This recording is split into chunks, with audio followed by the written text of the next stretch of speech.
Manly Palmer Hall. Las enseñanzas del glorioso Buda. Primera parte. Buda, el amigo del hombre. No existe carácter más sublime, entre todos los servidores del género humano, que el del señor Sakyamuni, quien, con justicia, ha merecido el título de la luz de Asia. Justo sería que todas las naciones y razas fuesen educadas en el respeto hacia aquellos seres inegoístas y compasivos que renunciaron a la vida que apreciaban y salieron a defender la causa del prójimo ante la divinidad. El mundo cristiano, fraccionado por tantas barreras religiosas y raciales, desdeña a menudo las doctrinas filosóficas del lejano Oriente. No advierte que las grandes mentes no son patrimonio exclusivo de un país en particular sino de toda la humanidad. En el inescrutable y desconocido Oriente resplandece una luz que ha disipado las tinieblas espirituales de centenares de millones de seres vivientes. No podemos permitirnos el ignorar esta gloriosa luz. La enseñanza budista es la más amplia que el mundo ha conocido, y al mismo tiempo se afirma que sus adherentes alcanzan a la mitad de la humanidad viviente. Será conveniente, pues, en esta culta época, que dispongamos de toda la información posible concerniente a la más difícil de todas las ciencias, la ciencia del vivir. El Buda Gautama fue un maestro en el arte de vivir, y su penetrante, lógico y razonable punto de vista acerca de la vida y sus responsabilidades habrán de ser muy útiles para rectificar las actuales costumbres, que encadenan la mente de los hombres.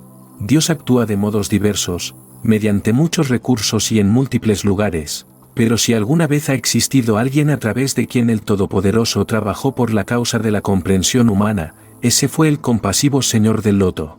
La enseñanza del Buda, plena de verdades sencillas y sanas deducciones, de ningún modo se opone a los principios del cristianismo, al contrario, ayuda al mundo occidental en su gran tarea de estudiar sus propias escrituras. Estudiando la condición del gran príncipe Siddhartha, sobre quien descendieron, o mejor dicho, dentro de quien se desarrollaron los áureos poderes del buddhado, descubrimos que estamos encarando un doble misterio.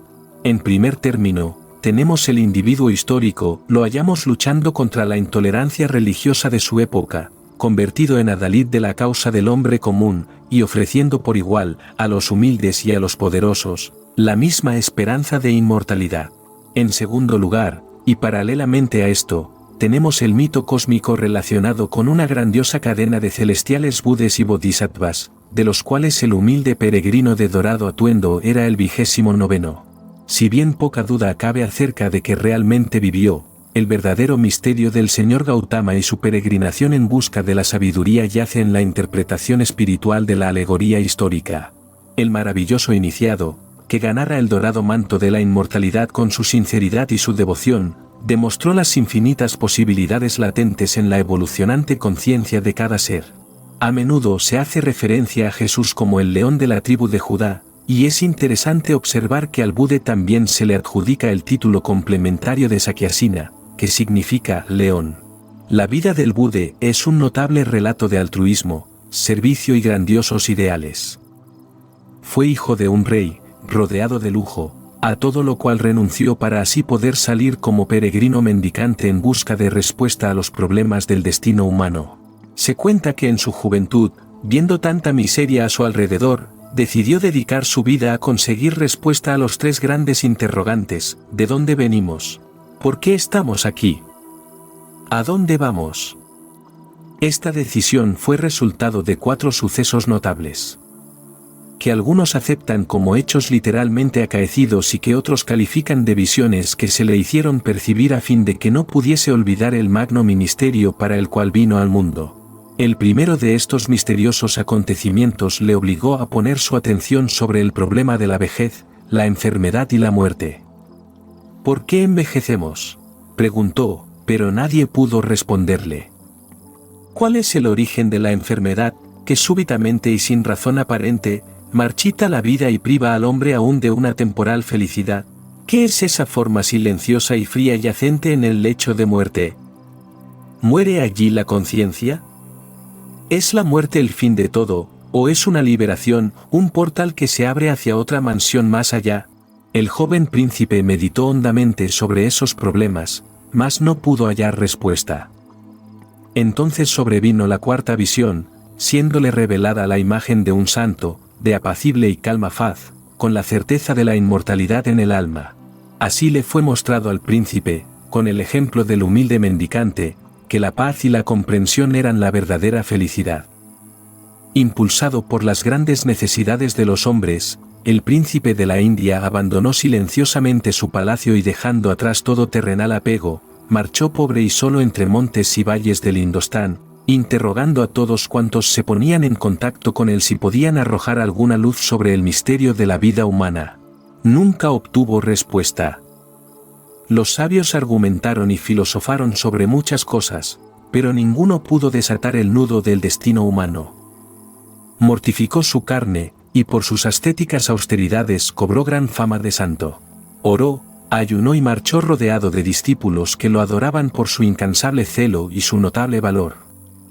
Finalmente, debilitado por la desnudez, atormentado por el severo ascetismo y desnutrido, su cuerpo se abatió y, de pronto, el joven peregrino fue consciente de que todo su ardor y automortificación no lo habían llevado a ninguna parte, que estaba tan lejos de la solución como cuando vivía ocioso en el palacio de su padre. De resultas de tan franco diálogo consigo mismo, Gautama pidió alimentos y los comió con deleite. Inmediatamente lo abandonaron sus discípulos, y el ídolo de la India se desplomó de su sitial. El gran santo había comido como lo hacían los pecadores. Abandonado y acosado por la incertidumbre, siguió andando, tentado por los demonios de los mundos inferiores y debilitado por el reconocimiento de su propio fracaso. Finalmente, débil y abandonado, Gautama se cobijó bajo el amplio ramaje del Bo, donde tomó la firme decisión de permanecer hasta solucionar definitivamente por sí mismo los problemas que lo atormentaban. Lentamente, a medida que las horas pasaban, una gran paz iba descendiendo sobre él. Su mente, ya no más atrapada por la angustia y la duda, se iluminó. Gradualmente se fue elevando sobre los mundos del espacio y pudo abarcar así claramente todo el drama de la existencia humana, vio tanto las causas de las cosas como su remedio. Los demonios que le habían acuciado hasta entonces, se doblegaron ante él en reverente adoración. La naturaleza toda se regocijó. Los dioses dispensaron sus bendiciones y el instructor del mundo quedó ya ordenado para su ministerio. Fue entonces que el príncipe Gautama se convirtió en el señor Buda. Perfecto en sabiduría y en comprensión, libre del velo de la ilusión, se levantó de su asiento bajo el ramaje del Bo y partió a predicar el evangelio de la liberación. Atravesando la antigua Benares, se detuvo en la aldea de Sarnath, donde se encontró con 5 de los discípulos que le había abandonado, les persuadió que le escucharan y allí, sobre un montecillo, rodeado por aquellos 5, el señor Buda predicó su primer sermón e hizo los primeros 5 conversos de lo que posteriormente habría de ser la religión más difundida del mundo. Durante un lapso de más de 45 años, predicó el Evangelio de la Iluminación, que él llamaba la doctrina del Dharma, la filosofía del sendero del medio. Él condenó todos los extremos, abolió la mortificación de la carne e instruyó a sus discípulos en una grandiosa filosofía moral, que tiene tanta validez hoy como el día en que se predicó por vez primera. Impulsó el giro de la rueda de la ley y es hoy reconocido como uno de los grandes benefactores del mundo. Finalmente, después de más de 80 años de servicio para la humanidad, dejó este mundo, rodeado de sus discípulos, siendo las siguientes sus últimas palabras. Parto ahora al nirvana, mis preceptos os dejo. Los elementos del omnisapiente se disgregarán, pero las 3 gemas perdurarán.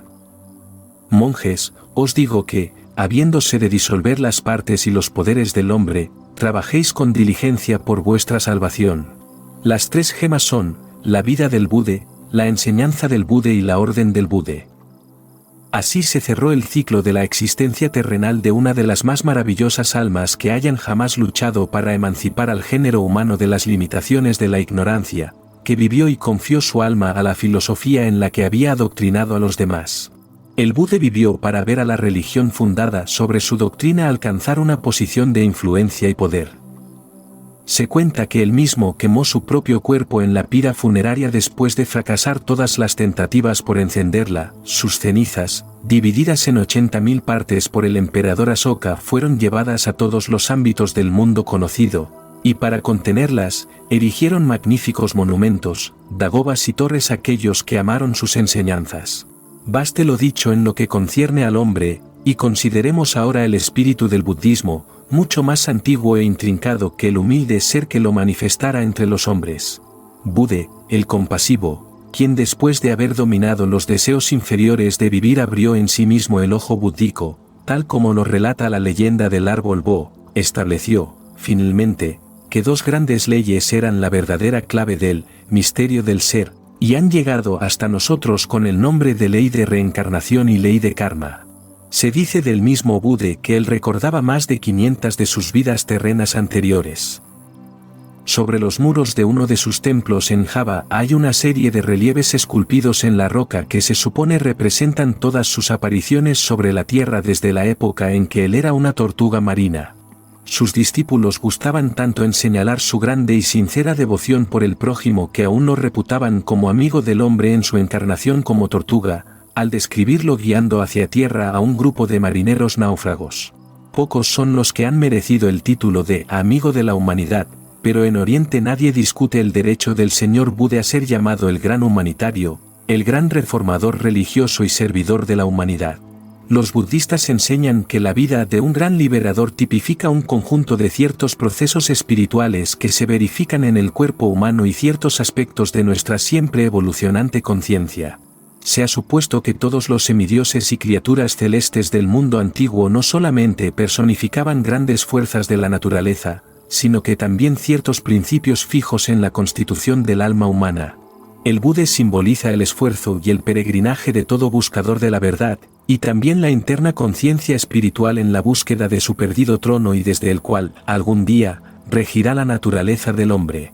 El espíritu humano es como un humilde y errabundo mendicante, buscando sabiduría en la superficie de los mundos inferiores, ascendiendo con la vista fija en las altas cumbres nevadas, sosteniendo su platillo limosnero o lota, no para recoger monedas sino aquellas aguas de vida que son imprescindibles para el crecimiento del alma. Se nos cuenta, que cuando el Buda marchaba errante, desposeído y solo, necesitando vestimenta, entró en un cementerio, tomó la andrajosa mortaja de un cadáver, hecha con tela amarilla. En Oriente está muy difundido el manto amarillo, que ha pasado a ser universalmente aceptado como la vestimenta del monje budista. Una vasta organización ha adoptado como símbolo la mortaja que el maestro tomó del muerto, y así surgió la Hermandad del Manto Amarillo, en honor del amado maestro, y cuyos miembros se sienten enaltecidos e inspirados por el privilegio de usar una vestidura copiada de la que el señor Buda había tomado del cementerio. Más de un místico oriental aspira a hacerse merecedor de usar tal vestimenta. Mientras tanto, se prepara para tan magno día, y peregrinando por tierras desconocidas también lo encontramos con su trenza que usa para ceñir su vestimenta o que, rodeando su cuello, desciende hasta su corazón. Como él es un místico, alguna vez trepa por esa cuerda mística mucho más fuerte que cualquiera de sus trenzas y que está compuesta por su espíritu, su mente y su cuerpo, entrelazados en una sola cuerda lo suficientemente recia como para soportar a su conciencia en tanto asciende, dejando atrás el ruinoso templo del hombre inferior. El manto amarillo representa las energías vitales transformadas que, irradiando a través del cuerpo vital, forma en torno suyo un halo de dorada luz. Nunca habrá un cristiano demasiado bueno como para usar una dorada vestimenta como aquella a la que el Buda ganó el derecho de llevar, pues el manto amarillo simboliza el aura luminosa que los cristianos pintan en torno a la cabeza y el cuerpo de sus santos, el traje nupcial del que San Pablo hablara. Somos todos príncipes de la India, sin consideraciones de nacionalidad o credo, y cada uno de nosotros algún día abandonará el reino de la tierra, tal como lo hizo el señor Buda, para ir en busca de aquella eterna luz que es la vida del hombre. Más allá de la naturaleza inferior del hombre, de aquella parte de su constitución que siempre quiere comodidades, gratificación de sus deseos y que corre tras la felicidad momentánea, existe un reino por el cual todos habremos de renunciar al predominio de aquella inferior naturaleza. No habremos de abandonar nuestra mundanalidad por obligación, sino porque descubriremos que existe algo más importante, algo más permanente y más deseable. Alguna vez, como el joven príncipe, percibiremos el desdichado y triste destino de aquellos que viven atrapados en los mundos inferiores y sentiremos la necesidad de desechar esas cosas y de buscar tesoros eternos. Entonces también nosotros abandonaremos la regia vestimenta del materialismo e iniciaremos nuestro peregrinaje hacia las altas cumbres que llevan a las mansiones de los adeptos, entre los despeñaderos de los Himalayas.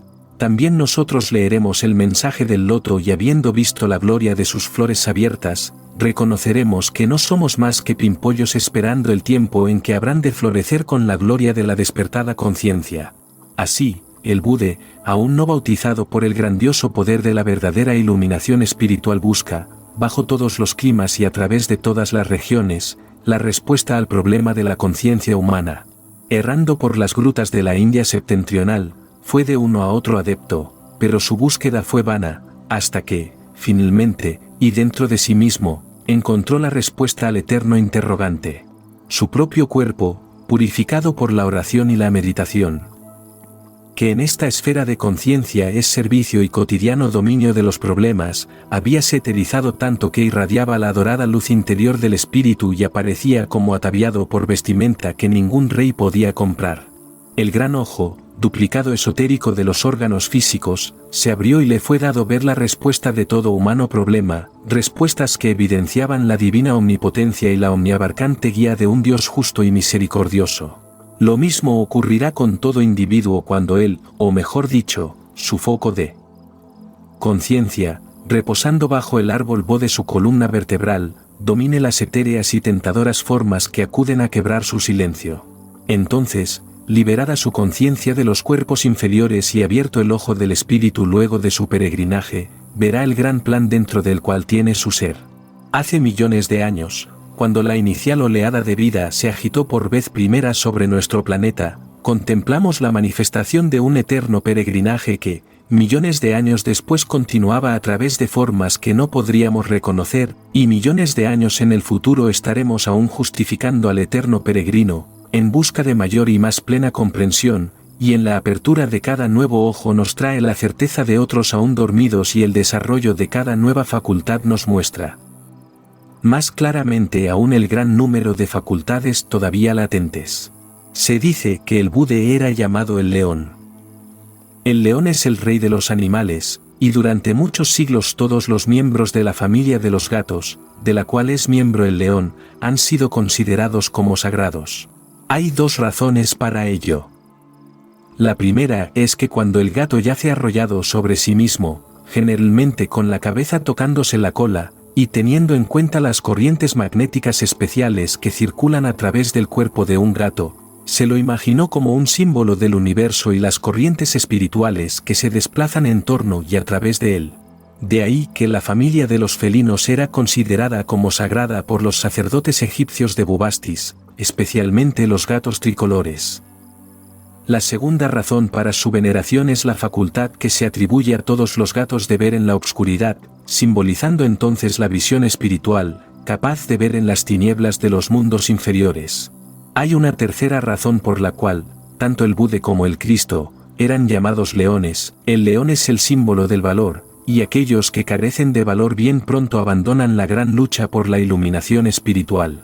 Las estatuillas e imágenes del Buda que pueden verse en la actualidad en las vidrieras muestran usualmente al Señor del Loto con una pequeña bolilla dorada en la frente, entre los ojos. Esto simboliza al centro de la conciencia espiritual en actividad, o chispa divina en el hombre que es ubicado en el seno frontal, entre los ojos físicos, justamente encima de la raíz de la nariz.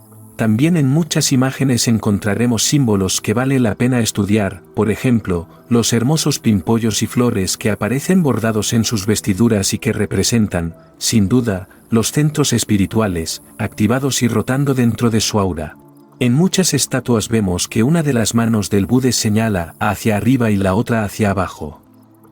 Uno de los cuadros más famosos que representan a Platón y Aristóteles muestra a uno de los filósofos señalando al cielo y diciendo: hemos nacido del cielo, y el otro, señalando hacia abajo, respondiendo: hemos nacido de la tierra. En el Buda, el equilibrio entre ambas actitudes y el sendero del medio está simbolizado por sus manos, una de las cuales pide arriba y la otra ayuda abajo. En otras imágenes lo vemos con sus manos formando un amplio círculo sobre su regazo, y sus pies cruzados debajo de ellas. Esto simboliza el completamiento de los dos grandes circuitos de energía actuantes dentro del cuerpo humano, ambos forman la figura del número 8, o la extraña figura trazada por la naturaleza en la cabeza de la cobra. Si bien hace siglos que Gautama dejó esta tierra, poca duda cabe de que los adherentes de su religión sobrepasan en número a los de cualquiera otra.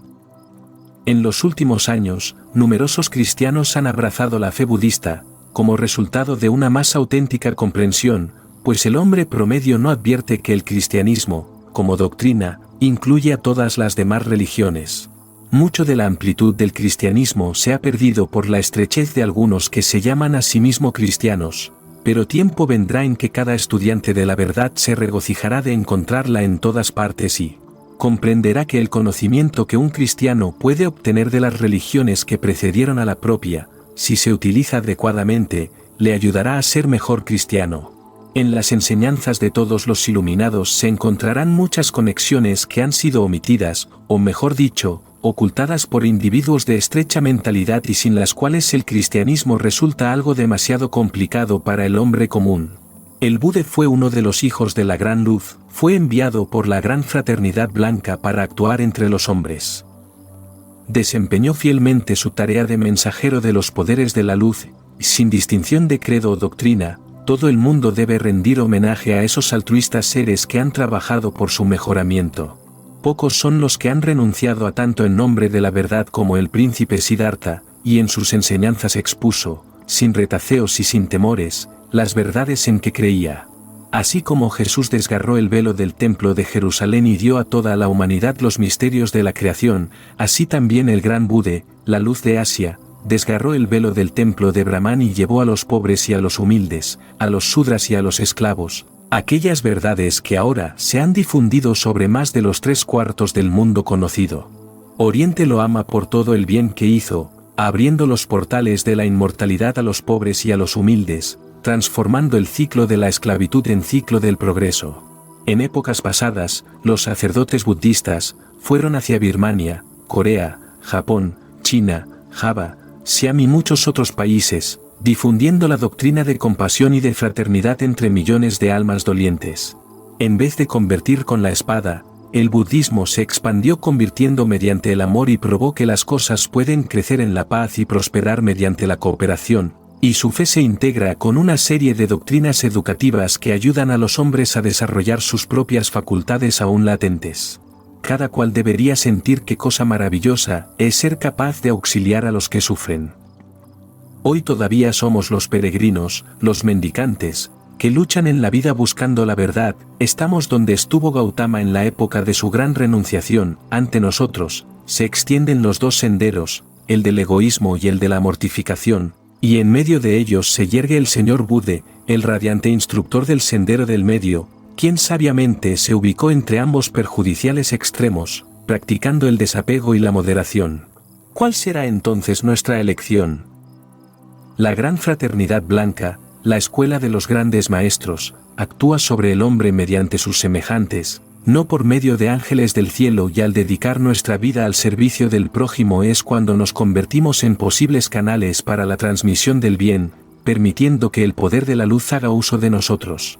Cuanto más nos mejoremos a nosotros mismos y más desarrollemos nuestras latentes posibilidades, con aquella divisa y aquel propósito de servicio como pensamiento guía, tanto más próximo habrá de estar el día en que el Espíritu del Cristo o del Buda descienda sobre nosotros, de canales inconscientes, nos convirtamos en vehículos conscientes para la difusión de la verdad entre los hambrientos de ella que hay en el mundo. Deberemos realizar esta diseminación de la sabiduría mediante el empleo de las facultades que habremos desarrollado a lo largo de nuestro peregrinaje. Cuando pensemos en ese maestro de adeptos, veámonos en él a nosotros mismos con las ropas del mendicante y esforzándonos por cambiar las vestimentas de nuestros cuerpos inferiores por el dorado manto del Buddhado, que habremos comenzado a entretejer desde el momento en que nos libremos del poder mortal de la ilusión. Comprendamos que, tal como el príncipe de la India, debemos llevar nuestro pequeño cuenco de mendicante, pidiendo limosnas eternamente, clamando por guía, fuerza y verdad, y rogando para que podamos recoger en la pequeña copa de nuestra alma, y preservarlas en ella para gloria de Dios, las energías y fuerzas vitales que ahora derrochamos insensatamente en medio de la incertidumbre. Segunda parte. La filosofía fundamental del budismo. El budismo se funda en la doctrina de que la ignorancia es la causa de toda la miseria del mundo, y de que solamente el conocimiento de sí mismo y de la relación de uno con el gran plan puede combatir esta ignorancia. Enseñó el Buda que de la ignorancia nacen el pecado y la injusticia. Si el género humano pudiese ver claro obraría rectamente, pero su visión enturbiada destruye el impulso de actuar y pensar rectamente que son absolutamente necesarios para una vida inteligente y una verdadera espiritualidad. Los dioses del Buda fueron hombres dioses, seres humanos que se elevaron por sí mismos por arriba de la ignorancia de la raza y quienes, asentados en elevadas cumbres, examinaron el fasto de la vida con esa plenitud que ennoblece todas las cosas, mientras el hombre, habitando en los valles, ve tan poco que todo le parece mal. Las 4 nobles verdades concernientes a la sabiduría y a la ignorancia merecen la más cuidadosa consideración. Buda condenó la existencia a causa de todas las miserias del mundo. Por existencia él quería significar esa separatividad individual en que la vida una se disocia temporariamente de la vida del todo y deviene muchas vidas. Estas, no advirtiendo ya su unidad original y esencial, ocasionan, en su ciega ignorancia, los pecados y dolores del mundo.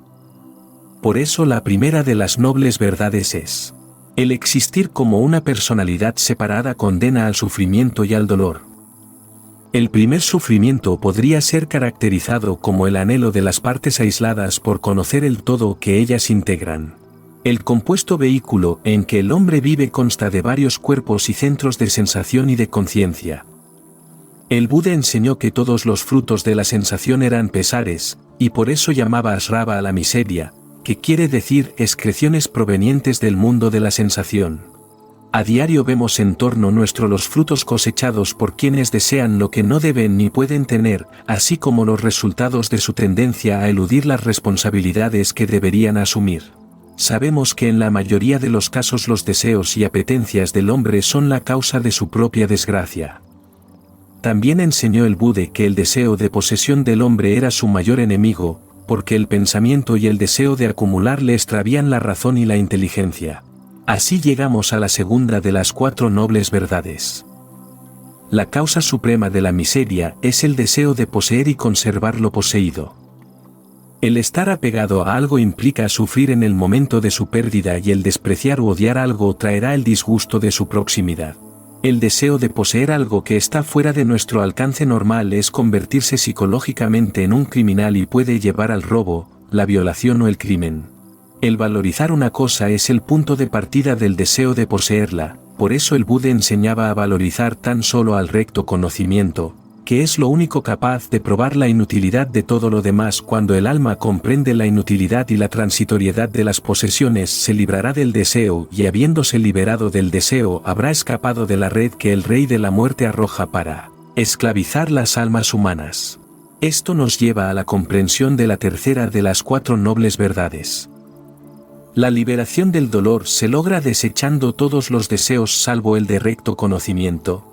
Al mismo tiempo comprenderemos que el apego es la causa del temor a la muerte, y que cuando el hombre no está identificado con sus cuerpos sus vaivenes lo dejarán imperturbado, mientras que si los ama llorará su muerte y si los odia llorará con su advenimiento. En tanto que sus ojos sean capaces de llorar, su alma no estará aún madura para la sabiduría. Mientras sea capaz de acumular o repartir, será incapaz para la sabiduría. En tanto aprecie algo por sobre todo será inapto para la sabiduría, porque el perfecto control de sí mismo es el sendero medio entre la alegría y el dolor, entre el amor y el odio, entre la vida y la muerte. El sendero del medio es el sendero del Buda. A fin de poder hollar ese sendero del medio deberemos comprender la 4ª noble verdad. El sendero de la liberación y de la cesación de todos los opuestos es el octuple noble sendero, el sendero de la inmortalidad. Los más antiguos preceptos del budismo establecen que no ha de hacerse mal a nadie, que todo lo bueno debe ser favorecido y desarrollado y toda virtud fomentada, que la mente, con sus múltiples y complejas funciones debe ser puesta bajo completo dominio, y que este es el camino para llegar al buddhado. Hay toda una grandiosa filosofía subyacente tras estas prescripciones, basadas sobre ciertas concepciones fundamentales. La primera de ellas es que la vida, tal como la vemos en torno nuestro, no representa la totalidad de la existencia. La existencia guarda la misma relación con la vida que el tiempo con la eternidad. El tiempo puede establecerse en cualquier punto de la eternidad, pero la eternidad será siempre la suma del tiempo.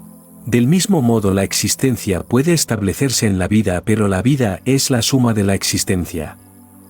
La existencia es irreal, la vida es real. Lo único capaz de juzgar la pequeñez de la existencia es la grandeza de la vida. El Buda era evolucionista. Sus dioses eran dioses en crecimiento. Jamás discutió acerca de la causa primera. Las almas a las que sirvió eran almas que estaban creciendo. Los espíritus a los que asistió eran espíritus en desarrollo. Enseñó que la evolución era el proceso de la existencia reabsorbiéndose en la vida y que la más grande de todas las conquistas era alcanzar el nirvana, en el que el pasado, el presente y el futuro eran absorbidos en el eterno ahora. También el Buda enseñó que el apego a la existencia impide la unidad con la vida, que el mal era todo cuanto obstaculizaba el retorno de las partes a su fuente primigenia. El Buda vio que había dos caminos, uno para el ignorante, obligado a girar ligado a la rueda de la vida y de la muerte en su sentido más estrecho, y el otro, para el sabio que, por el conocimiento de sí mismo y el autodominio, podría liberarse de las brasas a las que el ignorante se adhiere en agonía, y podría así hallar el sendero del medio que, como el eterno ahora, separa el ayer muerto del mañana sin nacer. Esta era la filosofía del glorioso Buda, la filosofía de desechar todo para que el alma pudiera ganarlo todo.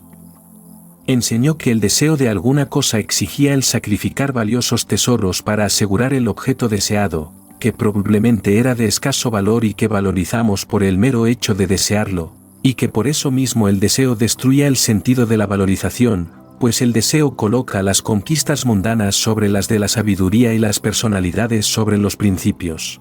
De ahí que el Buda reuniera las legiones de la lógica y el buen sentido y atacara la fortaleza del deseo predicando que el hombre era destruido por sus deseos, que su alma estaba sepultada bajo sus acumulaciones y que su espíritu era un esclavo de las chillonas chucherías de que se había rodeado.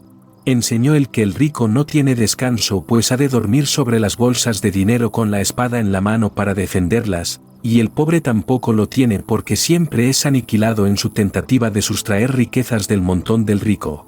En la disolución del universo estarán viendo el vacío sobre el cual disputaban, comprendiendo que se habían atado a sus posesiones y que, no habiendo construido nada en el interior, carecían con que enfrentar la eternidad.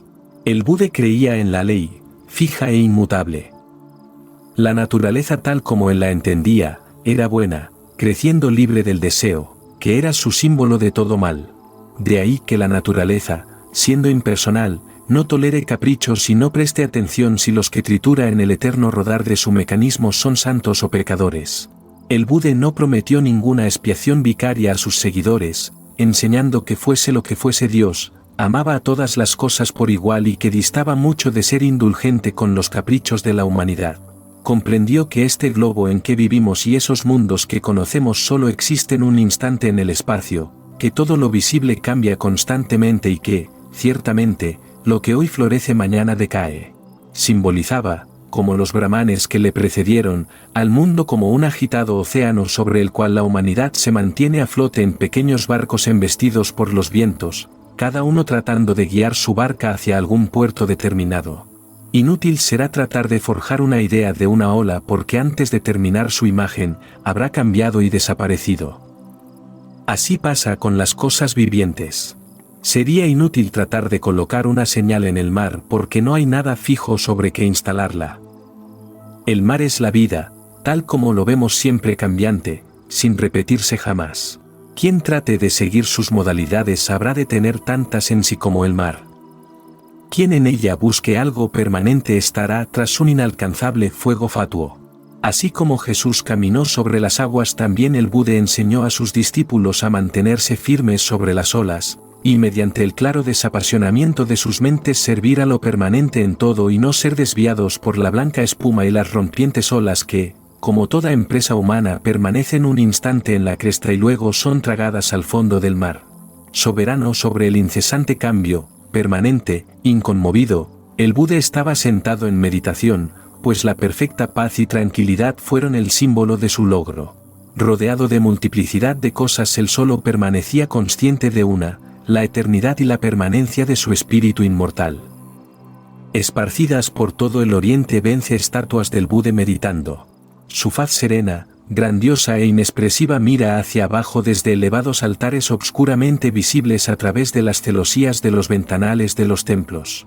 100.000, 1.000.000 de imágenes, grandes y pequeñas, nuevas y viejas, algunas adornadas y alajadas, otras derrumbadas y cubiertas de malezas, pero siempre una misma expresión, un maravilloso e impasible semblante, y en cuya serenidad de líneas están yacentes todas las expresiones. Muchos imperios budistas se han desmoronado, y millones de sus estatuas han sido abatidas por el despiadado salvajismo del hombre. Los cataclismos sísmicos han derrumbado las grandiosas imágenes, dejándolas semienterradas.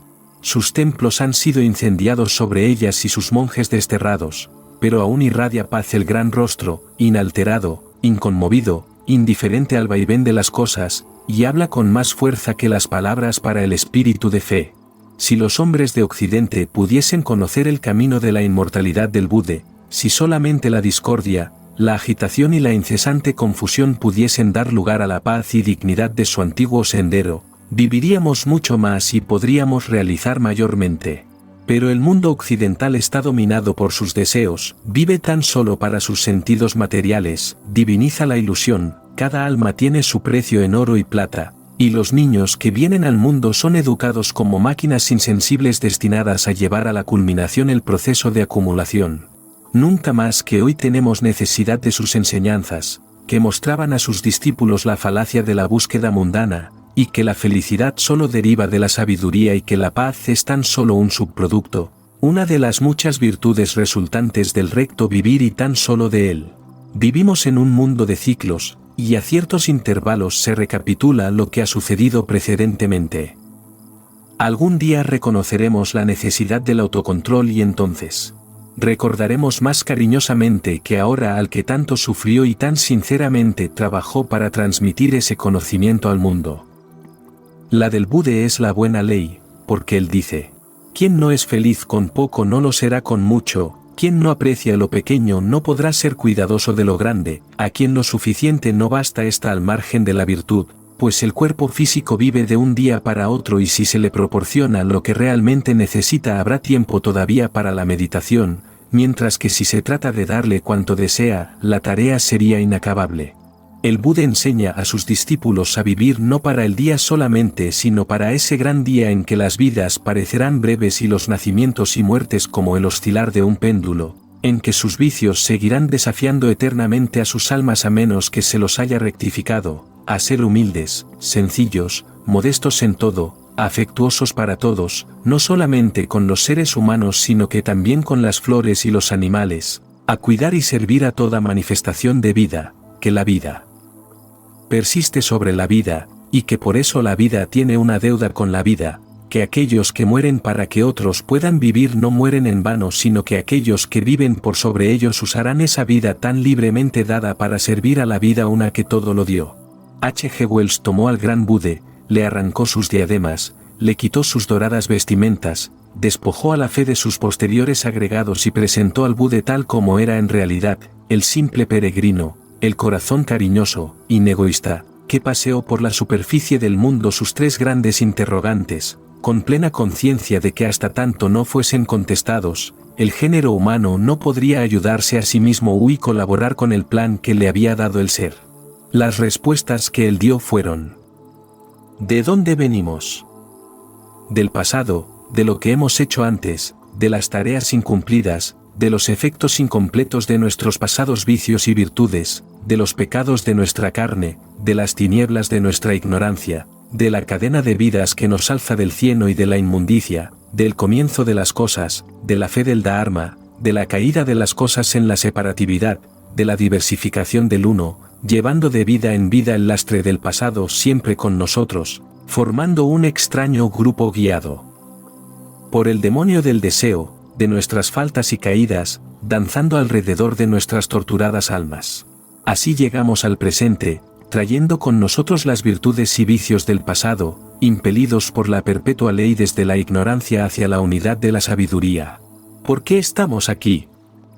A consecuencia del pasado, pues el pasado origina el presente y de este nace el futuro, estamos aquí para terminar o al menos proseguir las tareas que dejamos incompletas desde el origen de las cosas. Hemos sido traídos aquí por nuestras alegrías y dolores, y la mayoría hemos sido conducidos hasta aquí por nuestros deseos, y aquí permaneceremos hasta que haya muerto el último de ellos, hasta que la última posesión haya sido renunciada, hasta que la última porción de personalidad que hayamos acarreado con nosotros retorne al gran todo de donde proviene. Si nacemos ignorantes, acumulamos; si nacemos en sabiduría, difundimos. Para el sabio, la vida que aquí se vive es una oportunidad para desembarazarse del lastre que ha acumulado en el pasado, de librarse de sus opiniones y puntos de vista, de sus concepciones de la vida y de la muerte, y de dejar todo eso atrás para comenzar a hollar el sendero del medio. Ante el portal del futuro el camino se bifurca, uno conduce al nirvana, y es el noble sendero de la realización, el otro retrocede y se desvía más y más hasta que el espíritu aprende su lección y decide hollar el sendero del medio. ¿A dónde vamos? Vamos a enfrentarnos con lo que hemos merecido, al encuentro de los efectos de las causas que promovimos. Aquellos cuya labor ha sido incompleta, rodarán solamente por la periferia de la rueda para retornar y completar sus tareas. En cambio, aquellos pocos que han hollado el sendero de equilibrio que conduce al nirvana, donde una vez agotadas sus acciones, los seres se reúnen con la causa incausada de la que partieron, van para aguardar el nuevo destino que el Creador considere apropiado asignarles. Se dice que el Señor Buda ha terminado sus tareas, que ha aprendido la única lección que el mundo puede enseñar, la lección del discernimiento, y habiendo aprendido a elegir sabiamente entre lo permanente y lo impermanente, desenmascaró a la gran ilusión. Desenmascarar los defectos es la tarea del alma, conservar el equilibrio en medio de las cosas es el camino del Buda, contemplar la vida pero no dejarse atrapar por ella es la ley del Buda, salir de la vida y penetrar en nueva vida es el deseo del Buda. Reunirse con la causa infinita, volver a conocer al radiante uno del que todo proviene, unificarse con el eterno aquello que es suma de todas las cosas, esto es liberación, esto es libertad. Reabsorberse en la realidad es la meta del glorioso Buda. Tercera parte. Los 10 mandamientos del Buda. 1. No matarás. En la naturaleza la vida es sagrada. Matar es aceptar el karma por haber impedido a una vida su ascenso a lo eterno. Matar es obstaculizar una oportunidad de crecimiento, y el que impide a un alma su marcha hacia la eternidad es el más grande de los pecadores. La vida del budista es inofensiva. No solamente habrá de abstenerse de matar los cuerpos, sino que habrá de cuidarse mucho de matar las esperanzas del hombre, y mucho menos aún un ideal o una virtud, por descuido o falta de consideración. Para las vidas de los reinos inferiores, animales, plantas y minerales también demostrará amor y afecto. Y a medida que avance en el sendero, no deberá matar nada del todo, sino que vivirá de los frutos de las cosas y aun eso, a partir del instante de su madurez, el punto a partir del cual caerán por su propio proceso. 2. No robarás. El budista no desea lo que a otros pertenezca, y el crimen consiste no solamente en tomarlo sino ya en desearlo. El verdadero budista considera pecado aún el hurtar al que mucho tiene, pues ello evidencia la presencia del demonio del deseo, que es el más terrible de todos los pecados. Y no solamente el budista habrá de respetar las pertenencias materiales de su prójimo, sino que no habrá de menoscabar su honor, sus esperanzas o cualquier otra posesión moral, ni codiciar el corazón, la mente o el alma de ninguna cosa, ni se apodera de animal, planta u otro ser vivo alguno. 3. No cometerás adulterio. Aquí aparece nuevamente el deseo, incluido entre los grandes pecados. También aquí el budista hace resaltar el hecho de que el pecado ya cometido en la mente es más grave que la ofensa realizada en el cuerpo, y el deseo de pecar es una verificación de las enseñanzas del gran Buda de que el deseo es el origen del pecado. 4. No mentirás. Para la laicidad budista no debe haber falsedad. Se enseña a los budistas que la mentira aparece en la naturaleza como un espíritu maligno, en la que lucha con la realidad del incidente o condición, y es un pecado que haya guerra en todas partes, y que uno que miente asalte la realidad y coloque obstáculos en el sendero de otras almas. 5. El budista no ingerirá bebidas alcohólicas. Se dice que el alcohol derrota al hombre y lo entrega a sus enemigos, los deseos, por eso, no ingerirá nada que pueda dificultar su autocontrol ante ellos. Su bebida será el agua y su alimento lo más sencillo posible, porque la sencillez es signo de sabiduría, mientras que la complicación no es de ignorancia. 6. El budista solo comerá en los momentos establecidos. Él controlará su vida y elegirá ciertos periodos para todos los hábitos de su vida diaria. Se fija ciertos periodos y obligación demuestra su dominio de sí cumpliéndolos inexorablemente. Cuando se desvía de ellos, se pone en evidencia que lo ataca nuevamente su enemigo, el deseo. El hombre corriente, bajo condiciones normales, solo se compromete a guardar los 5 primeros preceptos. El resto es seguido por los monjes, los aspirantes y discípulos y todos aquellos que han asumido la responsabilidad del desarrollo y se preparan para el sagrado sendero del medio. 7. El budista no se adornará, ni usará costosas vestimentas, perfumes, ni se engalanará con flores o cosas análogas. Esta observancia le obliga a no glorificar su personalidad ni a buscar más adorno que su virtud, que es el adorno perfecto y la perfecta joya, y solo tratará de adornar y glorificar su espíritu. Preservará y cuidará su cuerpo, pero nunca habrá de exaltarlo más allá de su condición humana. 8. El budista nunca se sentará en un sitial elevado. Siempre será humilde, comprendiendo que tan solo en la humildad hay seguridad para las cosas del espíritu. Reconoce al egoísmo como el enemigo mortal del crecimiento espiritual y que el orgullo precede a toda caída. Solo al perfecto Buda le corresponde un trono, todos los demás han de prosternarse a sus pies. Tan solo la perfecta justicia puede ser exaltada a todos los rumbos. 9. El budista no participará de diversiones mundanas.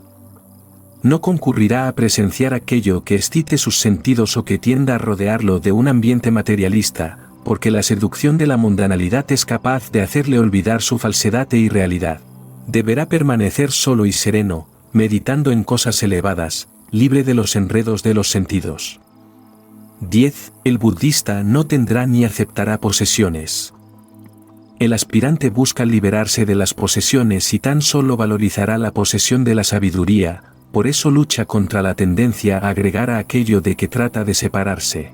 Cuarta parte. Las 2 grandes leyes. Los budistas, en su filosofía, afirman que la ley y el orden son los supremos regidores de la naturaleza. La ley está más allá de los caprichos del hombre. Es fija y eterna, por eso, la sabiduría consiste en conocer aquellas leyes en que está basado el plan eterno y armonizarse con ellas para cooperar con aquel. Para el budista hay 2 leyes supremas. La primera es la ley de reencarnación. Para el cristianismo corriente resulta dificultosa la comprensión de lo que es el ciclo de renacimientos, pero toda persona inteligente deberá llegar a reconocer que es la única respuesta al problema de la desigualdad humana. No puede concebirse que un Padre misericordioso castigue a una vida aún no formada y organice, tan solo guiado por el capricho, el destino de los seres vivientes. Es injusta la creencia de que la herencia hace padecer a un alma los pecados de sus padres, y sin embargo la mayoría aparentemente gusta más confiar en los caprichos de la deidad que aceptar la doctrina que descarga el peso de la responsabilidad de la vida de los hombres sobre sus propios hombros. La ley de reencarnación es una de las afirmaciones fundamentales de la doctrina budista. La reencarnación es la única concepción de la vida que es universal en oportunidad y personal en responsabilidad. Si bien la aceptación de esta ley no acerca el cielo, disipa al menos la idea de una eterna e infernal condenación, que es el espantajo de la religión cristiana. Si alguien merece el castigo de un infierno eterno de fuego y azufre es el que creó esta idea. No es razonable y es irracional el suponer que una vida, vivida entre un cúmulo de dificultades como las que acosan al género humano, deba ser la única oportunidad. El imaginar que como resultado de unas pocas decenas de años vividas aquí abajo, una persona deba ir al cielo o al infierno por toda la eternidad es la mayor de las injusticias que la mente humana pueda concebir. La doctrina de la reencarnación enseña la igualdad de oportunidades para todos y que no hay privilegios especiales para nadie, siendo el éxito la recompensa por buenas acciones y el fracaso el castigo a la indolencia. Descarga la responsabilidad de la salvación humana de los hombros de la deidad y la coloca donde corresponde, sobre los hombros del individuo. El Buda enseñó a sus discípulos a trabajar con diligencia por su propia salvación, y la gente sensata sabe que, en último análisis, es este el único y solo el único camino de lograr la paz. La ley de reencarnación justifica y preserva la dignidad del plan de la creación, explica la desigualdad humana, y para quienes deseen realmente ubicarse inteligentemente en la naturaleza, ofrece el incentivo de su logro final a todo ser viviente, enseña que toda tarea incompleta hoy será exigida mañana hasta que el éxito corone la lucha de todo ser viviente por conocerse a sí mismo. La ley de reencarnación puede ser definida como la aplicación al caso individual de la conciencia del hombre, de la ley de evolución. Sabemos que las formas evolucionan, podemos estudiar la gradual evolución de la estructura física desde su simple origen hasta su compleja madurez y de allí a su final disgregación. La doctrina de la reencarnación enseña que el hombre evoluciona a través de la naturaleza y con ella, edad tras edad, y que todas las formas desplegadas en torno nuestro en la naturaleza son otros tantos testimonios de centros de conciencia que ahora comprendemos son el invisible impulso detrás de cada forma visible. La ley de reencarnación enseña que el hombre vuelve periódicamente a esta tierra física, reiniciando sus deberes en ella en el punto en que los había dejado la última vez, y que este proceso sigue hasta que aprende todas las lecciones que aquí pueden ser aprendidas. Las filosofías de Oriente enseñan que se verifican alrededor de 800 encarnaciones en cada oleada de vida, y que el espíritu renace en el mundo físico cerca de 800 veces y que otras tantas lo deja mientras el género humano va aprendiendo sus lecciones. El budismo no separa al hombre de la naturaleza sino que lo considera como un producto de ella, enseñando que está permanentemente controlado por sus leyes hasta que aprende a hallar el camino del medio, el cual finalmente lo liberará de la naturaleza solamente cuando haya superado su ámbito. El budismo hace del hombre un estudiante y de la vida una escuela, y llama días de clases a los periodos entre el nacimiento y la muerte, separados uno de otro por noches de descanso. Con la ley de reencarnación el hombre responde a muchos interrogantes. El budista explica por qué algunos nacen ricos y otros pobres, algunos rodeados de la opulencia y otros en medio de la mayor escasez. Está satisfecho con la vida, consciente de que él es la causa de la vida tal como la advierte. Podemos sintetizar esta filosofía con los siguientes pensamientos. Cada individuo es exactamente lo que él se ha ganado el derecho de ser. Está exactamente en el lugar en que se ha ganado el derecho de estar. Lo rodea aquella felicidad cuyos derechos ha adquirido en el pasado. Se enfrenta en la actualidad con las deudas contraídas en el pasado y que hoy le salen al encuentro. La infelicidad en la presente vida es el resultado del sufrimiento infligido a otros en alguna vida anterior. Si su cuerpo hoy es débil, es porque lo descuidó en su última encarnación. Si hoy no tiene amigos es porque en su última vida no los hizo. El hombre es el resultado de su pasado. Aquellos dones o facultades de que goza hoy son el resultado de su sincero trabajo de ayer, mientras que sus defectos y fracasos lo son del hecho de que en vidas anteriores no se controló a sí mismo y fracasó en la tarea de construir sus virtudes. De todo lo precedente es fácil deducir la absoluta honestidad de tales puntos de vista, que no dan cabida a la suerte ciega. Causa y efecto rigen este universo, en el que no hay lugar ni para milagros ni expiaciones vicarias, ni mezquindades religiosas. Todo es suprema justicia, inteligencia y compasión. La segunda de las grandes leyes del budismo es consecuencia obligada de la primera, es la llamada ley de karma, cuyo significado literal es compensación o causa y efecto aplicados a las acciones de los individuos. Es el mismo contenido del pensamiento que expresara el Maestro Jesús cuando habló de sembrar y de cosechar, cuando dijo que, de acuerdo a lo que sembraréis, aquello cosecharéis. El budista dice que cada uno de nosotros está pagando las deudas contraídas en el pasado y que se está construyendo su destino futuro con su comportamiento diario hoy y aquí. Podemos resumir sus pensamientos concernientes a la ley de karma como sigue. Cada efecto es en naturaleza igual a la causa que lo produce. En el mundo espiritual la acción y la reacción son iguales. Todo pensamiento e ideal en la vida, como actividad, tienen una reacción acorde con y medida por la acción que los producen. Enfermedad, dolor y debilidad son todos resultados de nuestro mal uso y desconocimiento de las grandes fuerzas de la naturaleza. Cada individuo es personalmente responsable de cada alegría y de cada dolor que encuentre en los caminos de la vida. Por eso, ante todo sufrimiento y todo pesar, el budista habrá de ser paciente, consciente de que las causas de todo dolor y todo infortunio que le sobrevengan no son otras que su falta de consideración para los demás, su fracaso para enfrentar las responsabilidades de la vida, su carencia de autodominio. Reconoce que el vehículo físico, a través del cual se manifiesta su infortunio, no debe ser particularmente vituperado, pues esta condición personal es tan solo el vehículo mediante el cual actúa la ley de karma. También advierte que no solamente pasa a la vida próxima con las impagas deudas de la que deja, sino que también lleva consigo todo el buen karma correspondiente al bien realizado, y que cuando aprende a hacer bien las cosas se está engendrando únicamente buen karma. La ley de reencarnación le da la oportunidad de enmendar sus errores. Así, cualquiera sea su actual nivel físico o espiritual, será algún día perfecto como es perfecto el Padre de los cielos. Esta es la ley de karma. Estas dos leyes son la columna vertebral del sistema budista. La actitud absolutamente impersonal y justa ante la vida es una de las más significativas glorias de la antigua fe budista. Ella considera superior la virtud a la riqueza y coloca la integridad por encima de todos los tesoros. La perfección se alcanza con los actos, y no por la oración, y la fe del Buda ofrece la gran esperanza, aún a la piedra y al leño, pues todo tiene su lugar en la naturaleza, pues todo está incluido en el gran plan evolutivo, en el que la perfección aguarda a todas las criaturas. Quinta parte. Las dos grandes virtudes. Aquellos que se empeñan en comprender el sendero del medio del Señor Buda habrán de deducir dos grandes virtudes, pues este sendero es de doble esencia, y quienes lo huellen tendrán que realizar esta tarea desarrollando, por encima de cualesquiera otras, las virtudes de la compasión y de la renunciación.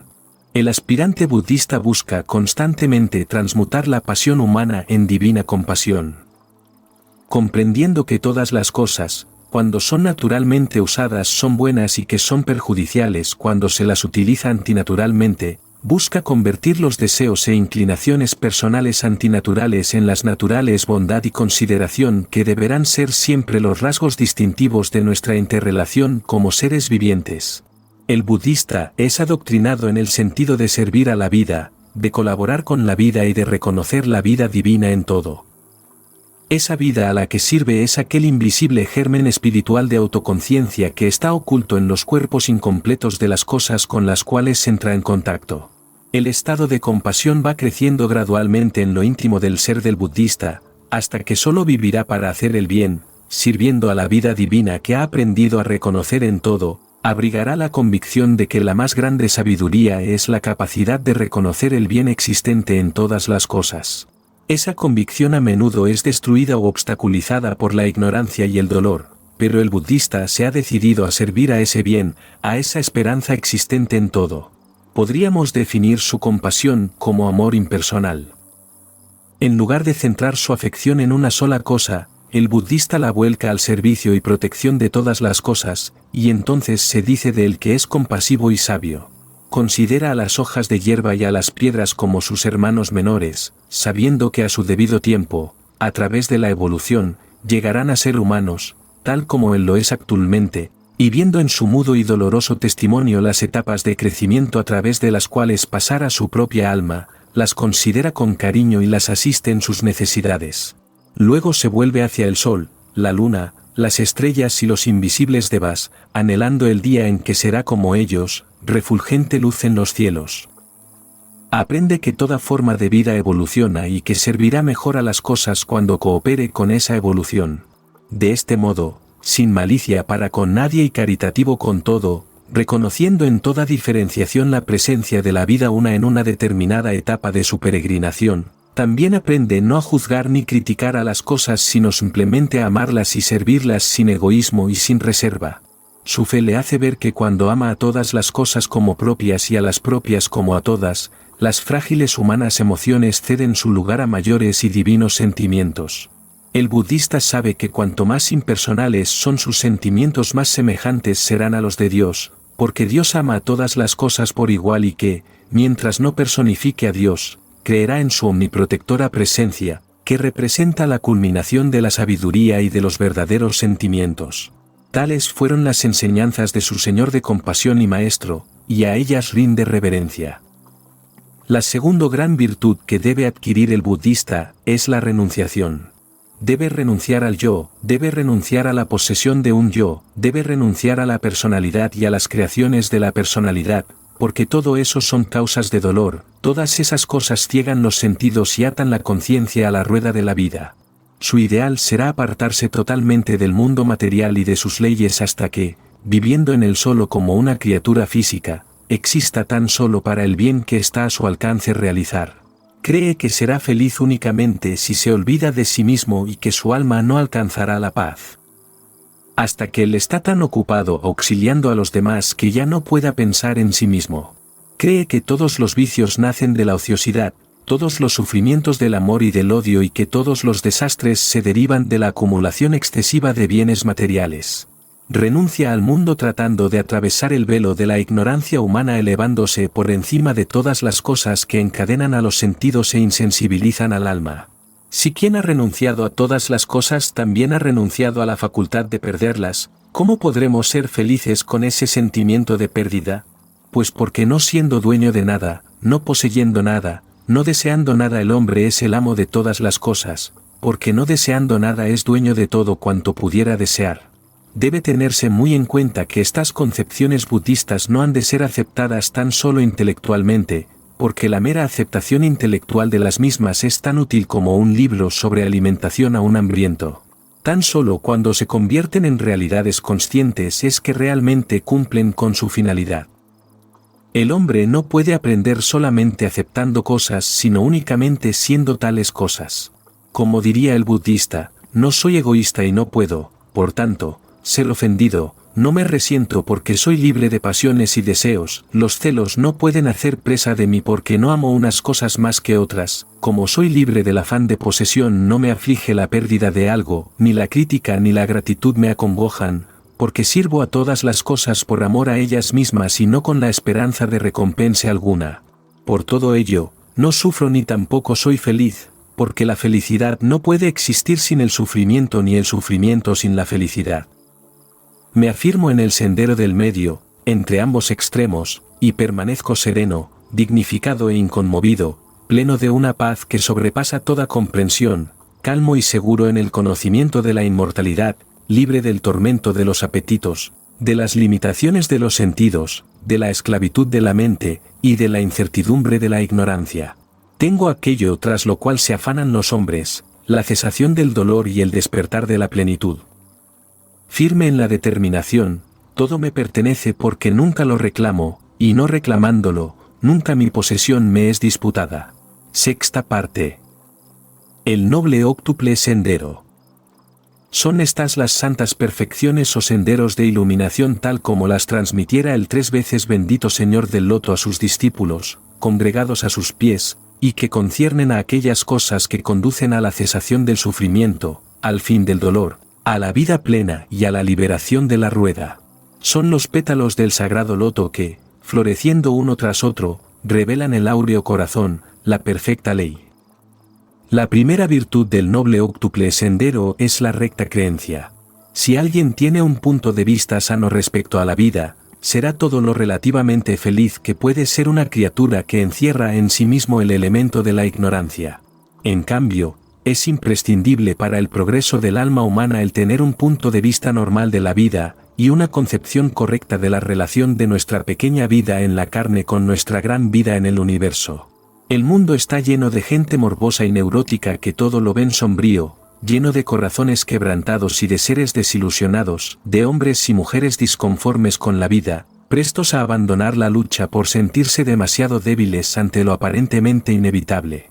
En otras palabras, el mundo está lleno de seres que no encaran sanamente la vida. Quienes encaran sus pesares con paciencia y enfrentan sus problemas con serenidad, aquellos que ven en cada desilusión un estímulo para mayores conquistas, esos poseen el recto punto de vista para con la vida. Los que resurgen triunfantes como el fénix de entre la ruina de los propios sueños, esos son los que han comprendido el primer precepto de oro del óctuple noble sendero.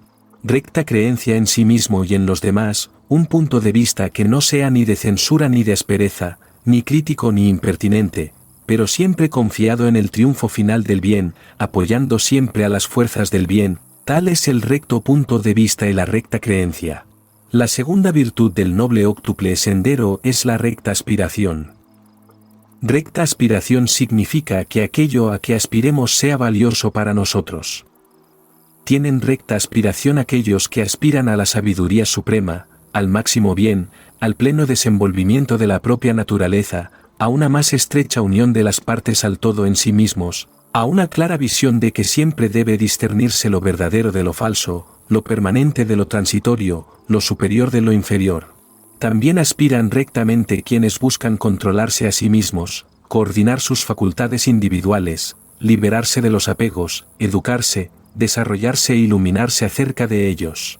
Los que buscan la opulencia, el ser apreciado por lo que ellos aprecian, el dominar a los demás, el ser reverenciado por los hombres, esos sustentan aspiraciones erróneas, pues marchan en pos de cosas que solo acarrean dolor a su poseedor.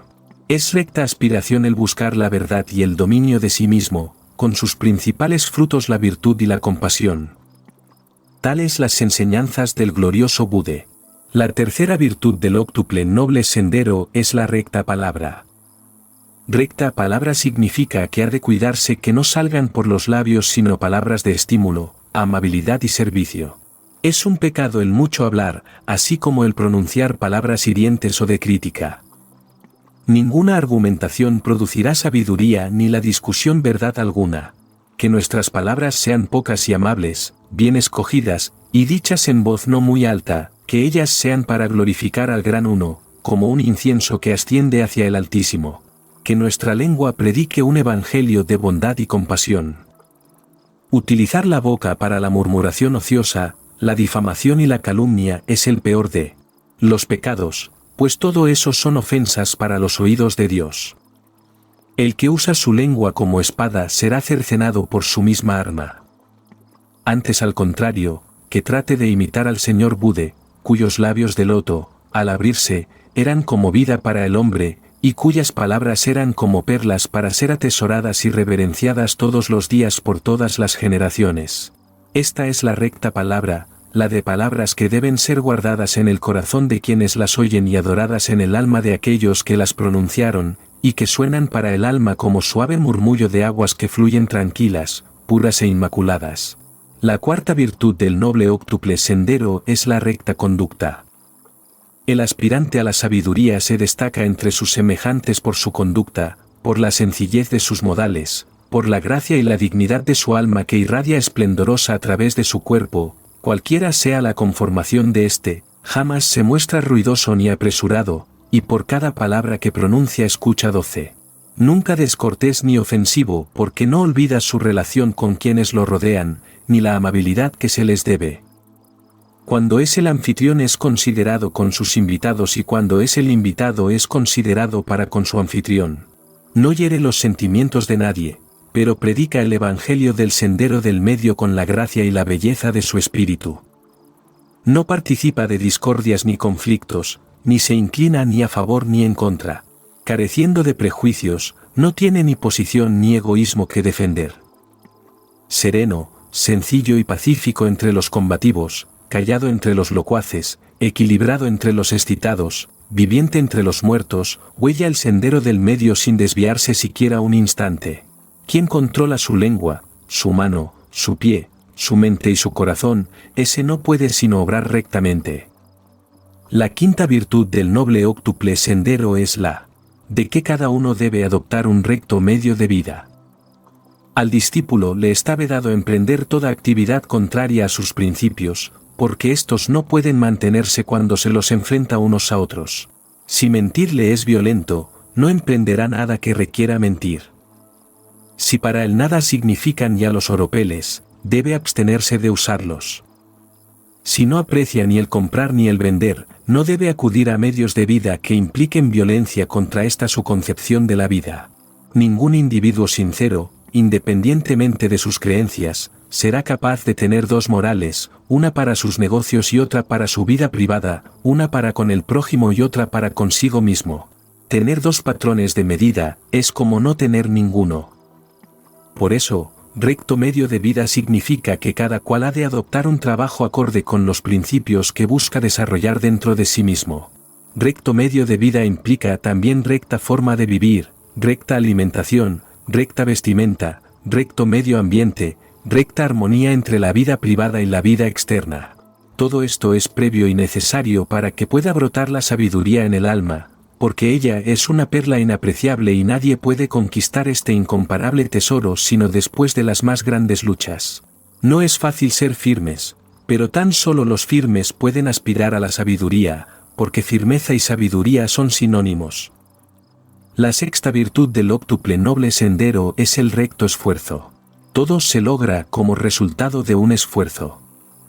Siempre debemos esforzarnos, pero deberemos esforzarnos inteligentemente, de otro modo nuestro esfuerzo no produciría ningún resultado. Se enseña al discípulo que desear algo sin estar dispuesto a esforzarse para merecerlo es un gran pecado. También se le enseña que en el mundo espiritual el candidato no puede aspirar a nada que no esté dispuesto a pagar en la moneda corriente en el plano en que se efectúa la transacción. Todo les llega a aquellos que se esfuerzan, y quienes lo hagan sinceramente obtendrán aquello por lo que luchan. La palabra sinceridad preside el principio del recto esfuerzo. Si vuestro motivo no es sincero, lo que se logra no servirá a los fines de la verdad que se persigue.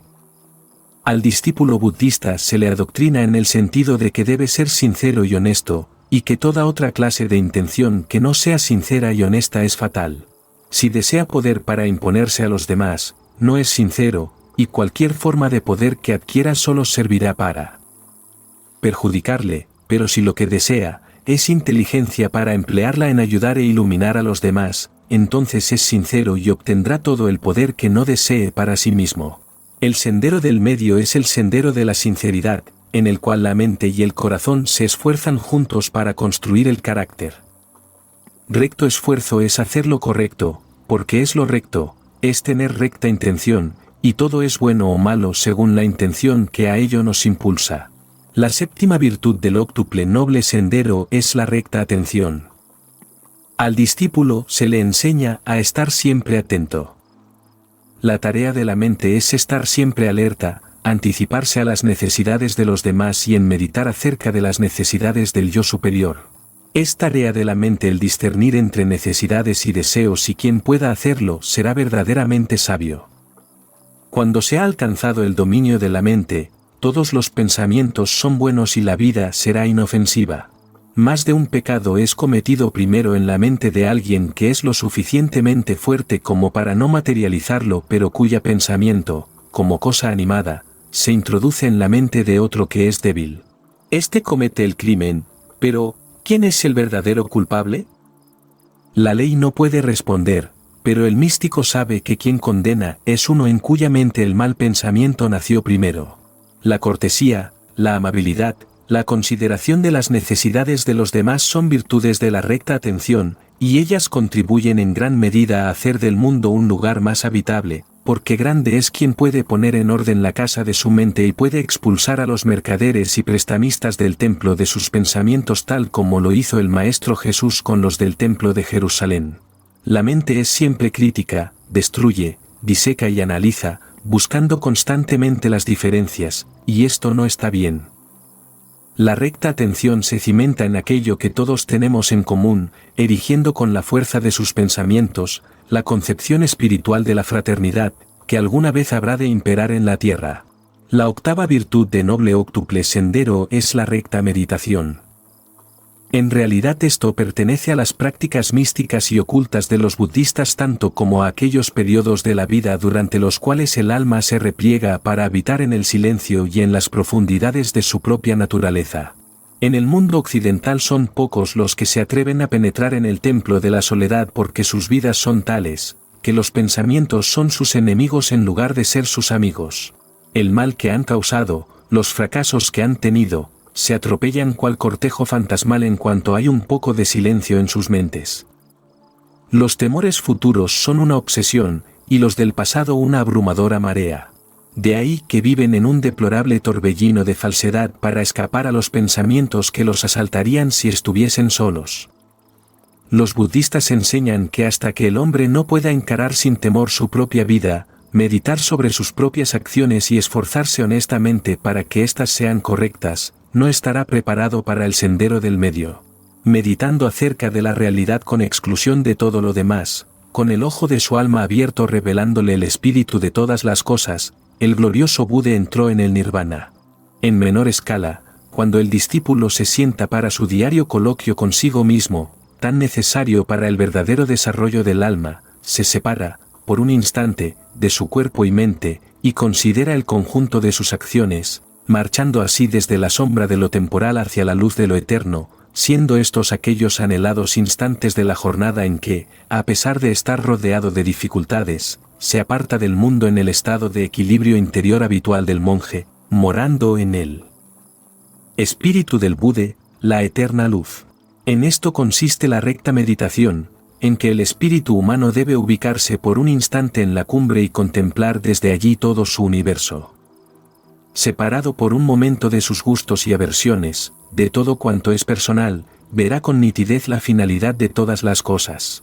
Fortalecido por su realización, profundizado por su santa comunión, expandido por la luz que se le revela, el aspirante retorna a sus diarias tareas inspirado por su séptima parte.